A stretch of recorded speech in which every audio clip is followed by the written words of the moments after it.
Welcome in, everyone. I'm your host, Gabe, and this is Tradecraft. On the podcast, we meet people who are incredibly good at what they do, and together, we take a deep dive into the distilled passion that makes successful people successful. Equal parts informative, interesting, and inspiring, we hope. We want you to walk away having learned something and feeling duly entertained. To that end, it's rare to find people like my guest today in the wild, passionate, creative, hardworking, and plenty of the good kind of weird. Chris Delando has built a niche for himself in the world of comics and pop culture. Currently running the content department for ReedPop, the largest purveyors of pop culture conventions in the world, the same folks that bring you New York Comic Con, Star Wars Celebration, Crunchyroll Expo, and more. We will dive into executing on shows of this size, the kind of physical and emotional toll it takes, and of course, his love of Oreos and Tom Cruise. In full disclosure, Chris is a close friend, and I'm so happy he's here with us today. Chris Delando, welcome to Tradecraft. Thank you for having me. This is officially an Oreo and Tom Cruise podcast, and I am ready to party. Well, if there's anyone that's good at what they do, it's the fine folks at Oreos and Tom Cruise himself. Thank you for sponsoring Tradecraft, Oreo. My address is... Let's get Nabisco on the horn stat. I usually like to start at the beginning, and I've grown accustomed to starting with this question, and it brings all sorts of fun results. What was it like to be friends with Chris Delando when he was young? Miserable. Oh God, nobody's ever asked me that. I don't know. I would venture a guess that it's a lot like being friends with Chris Delando now, which is something that you, our illustrious host, can speak to pretty well. You know, like it's kind of gauche to say, but I've been pretty fully formed from a fairly young age. Like what you see is what you get, to the point where, like, you know, I was just this smart ass kid in elementary and middle school. So I find that our passions get instilled into us early. What did you like? What kind of things did you look forward to as a kid? Yeah, I mean, like any red-blooded American child growing up in the 1990s, I had a love of Teenage Mutant Ninja Turtles, Mighty Morphin Power Rangers, X-Men cartoon, Spider-Man cartoon, Batman the Animated Series, all of the accoutrement that came with action figures, VHS tapes, trips to Pizza Hut, all of that. And that love of, like, superhero genre fiction has carried through my entire life. It's the reason you and I are sitting here talking right now. But, like, at a really young age, I was really taken with movies. As you know, I'll sit and I'll talk about movies forever. And you and I share a love of, like, movies like Back to the Future, real Spielbergian stuff. And those types of movies made a really strong impression on me as a kid, specifically like Back to the Future, Jurassic Park, Star Wars, obviously, Indiana Jones, kind of epic genre serial type adventure movies. Really, really made an impression on the pop culture that I like to consume. I think we're going to touch on something a little bit later that kind of talks about this and kind of digs into that. But I'm seeing some connection here between your love of big, grandiose film and maybe building things later in your career. We're going to get into it. Tell me about high school. Were you one of those kids that got a job right away at like 14, like me? Because I started at Taco Bell early. Or did you wait a while, enjoy the childhood, just kind of soak it all in? I did and I didn't. So, because I was, you know, like, my parents wanted me to get out of the house in the summers. And so when I was 13, it's actually a really shitty thing to do to your kid is, when your parents are sending you to day camp in the summer and you age out of being a camper. Like the division from 12 to 13. When you're 12, you are still old enough to be a camper, and you get to go to the camp and have fun with all the kids that are your age. And then the next year, when you're 13, you are too old to be a camper, but you are old enough to be a counselor in training. And so your parents send you there because they don't want to keep you at home, and you're too old for day camp. So when I was 13, I was a counselor at a day camp in Yonkers, New York, run by the City of Yonkers Parks Department. And that is a summer job that I had from 13 until my early 20s. Like every summer I would be a counselor in training, then I was a counselor, then I was a head counselor, which is, kind of funny now that I'm sure we're going to get into managing people and all that. And then I was a lifeguard for the Parks Department too. So I would work with them year round. But as far as like other jobs go, I got a retail job pretty young. I guess I was 16 or 17, which maybe that's not young, but I started working at GameStop in high school just for something to do.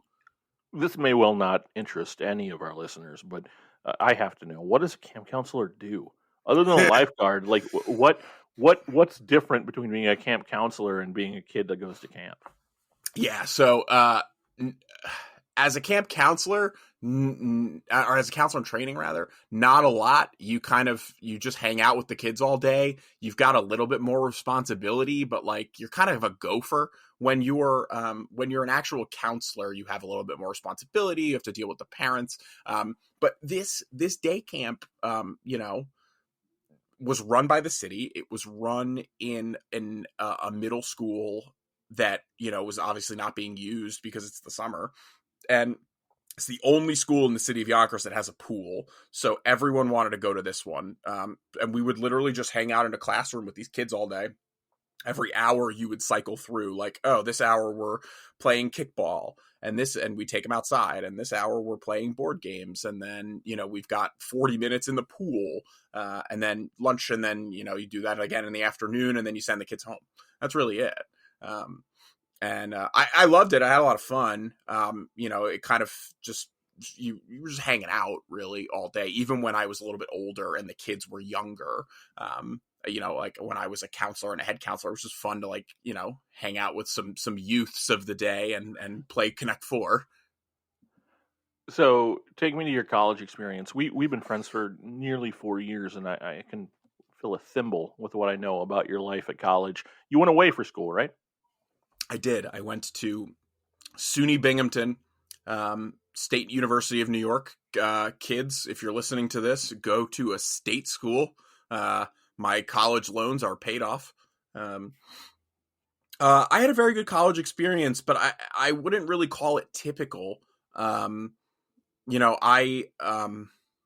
It's funny to think, the way that I am now, and I wasn't like a social butterfly in college. I kind of kept to myself, and I had a core group of friends, that lived in my dorm or lived in, nearby in the apartment building I was living in. And I was never, and still am not a going out to bars party type of person.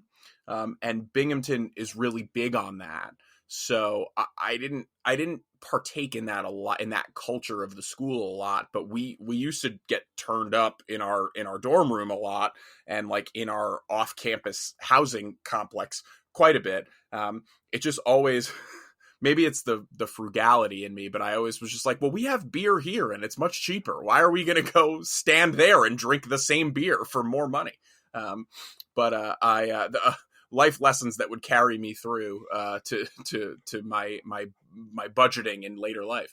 But yeah, I was very much a like, stay in, let's play Rock Band and drink as much beer as we can possibly consume type of person. What'd you major in? Oh, this is a good one, Gabe. I majored in computer science, or I went there with the purposes of majoring in computer science. I went to a trade high school, and I majored in electronic computer circuitry.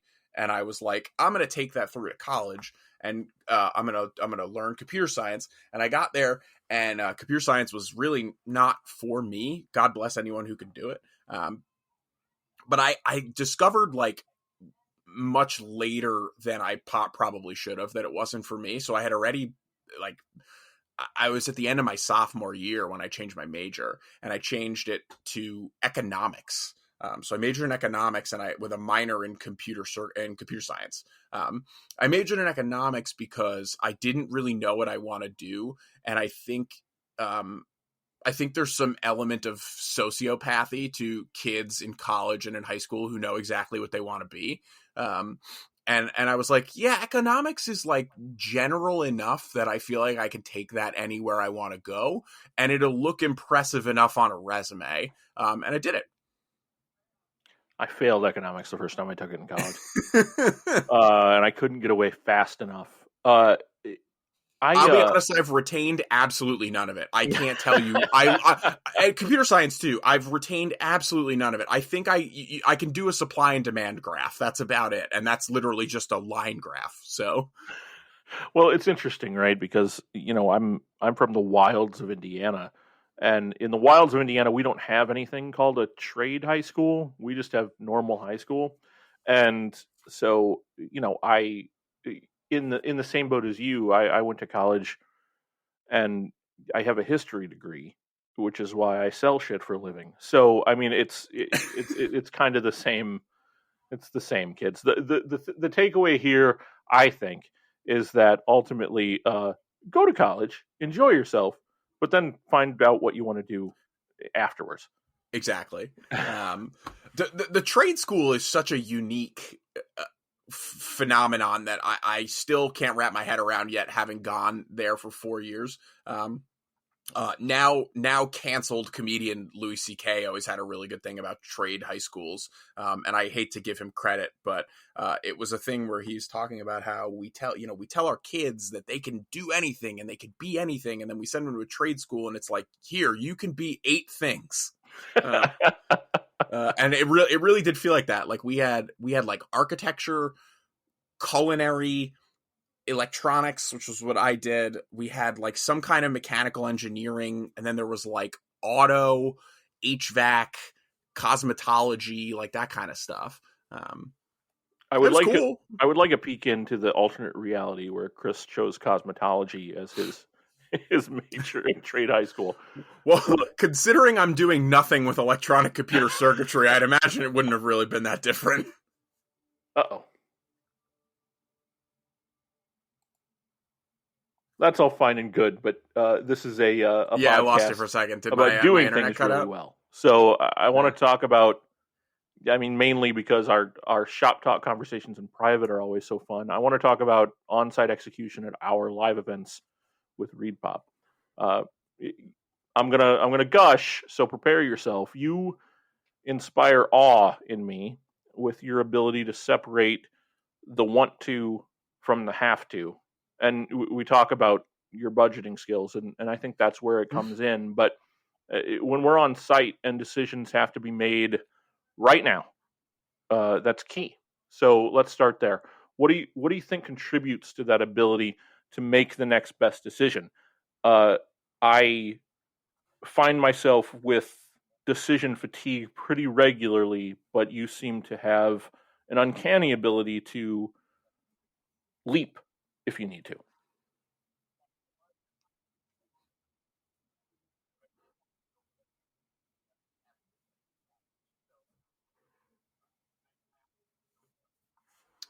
Well, that's very kind of you to say. It does not feel that way to me ever. So like, I honestly don't know what to tell you. I guess it's an unconscious thing. I've learned over the past 33 years of my life, and 12 to 13 years in the post college workforce, that I guess I do my best work under pressure. I hate being under